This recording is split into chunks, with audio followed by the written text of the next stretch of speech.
আসসালামু আলাইকুম। আশা করছি আপনারা সবাই ভালো আছেন। আলহামদুলিল্লাহ আমরাও ভালো আছি। শীত তো প্রায় চলে এসেছে।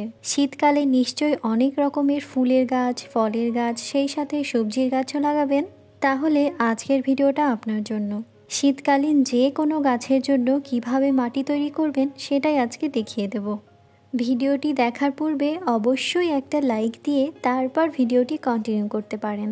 শীতের ওয়েদারটা যেহেতু অন্যান্য ঋতুর থেকে একেবারেই অন্যরকম, সেজন্য মাটি তৈরিতে একটু বিশেষ গুরুত্ব দিতে হয়। তো চলুন আর বেশি কথা না বলে শীতকালীন যে কোনো গাছের মাটি তৈরিটা দেখিয়ে দিই। তো আমি প্রথমে এখানে বাগানের মাটি নিয়েছি। এখানে আমি বাগানের মাটি নিয়েছি 50%। আমি এখানে একটা ওয়ান টাইম গ্লাস ইউজ করেছি বোঝানোর সুবিধার্থে। আর আপনাদের এর থেকে পরিমাণে বেশি হলে বেশি নেবেন, কোনো সমস্যা নেই। বাগানের মাটি মানে এখানে এঁটেল দোআঁশ মাটি বুঝিয়েছি। অবশ্যই ঝরঝরে মাটি নিতে হবে। ডালিয়া, চন্দ্রমল্লিকা, ক্যালেন্ডুলা ইত্যাদি ফুলসহ নানান রকম সবজি আপনি রোপণ করতে পারবেন এই ধরনের মাটি রেডি করতে পারলে। এবার নিতে হবে জৈব সার, অর্থাৎ ভার্মিকম্পোস্ট সার। এটা নেবেন 30%। এই সার মাটির উর্বরতাকে বৃদ্ধি করবে আর এতে সব ধরনেরই পুষ্টিগুণ থাকে, তাই ভার্মিকম্পোস্ট কোনোভাবেই স্কিপ করা যাবে না। এবার দিয়ে দিচ্ছি হাড়ের গুঁড়া 10%। হাড়ের গুঁড়ায় প্রচুর পরিমাণে ক্যালসিয়াম, নাইট্রোজেন, ফসফরাস থাকে, তাই এটাকেও কিন্তু স্কিপ না করাই ভালো। যদি হাড়ের গুঁড়া না থাকে তাহলে ডিমের খোসা, কলার খোসা কোনো একটা ব্যবহার করলেই হবে। এবার কোকোপিট মিশিয়ে নেব 5%। এটা মাটিকে দ্রুত শুকাতে দেবে না, মাটিটা বেশিক্ষণ ভেজা থাকবে, অর্থাৎ কোকোপিট মাটিকে ময়েশ্চারটা ধরে রাখতে সাহায্য করবে। যদিও শীতের জন্য তবুও অল্প পরিমাণ অ্যাড করে দিলাম। এটা হাতের কাছে না থাকলে সাদা বালি মিশিয়ে নিতে পারবেন। এবার রাসায়নিক সার হিসেবে ডিএপি আর টিএসপি দিয়ে নিচ্ছি 5% করে।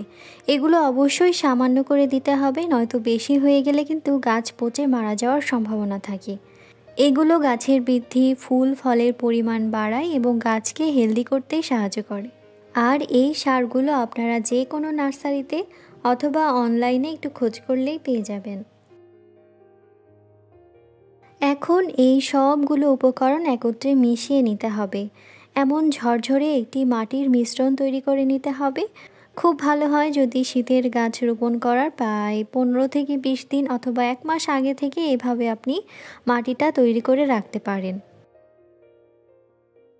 এই মাটিতে যে কোনো শীতকালীন ফুল, ফল, সবজির চারা রোপণ করতে পারবেন।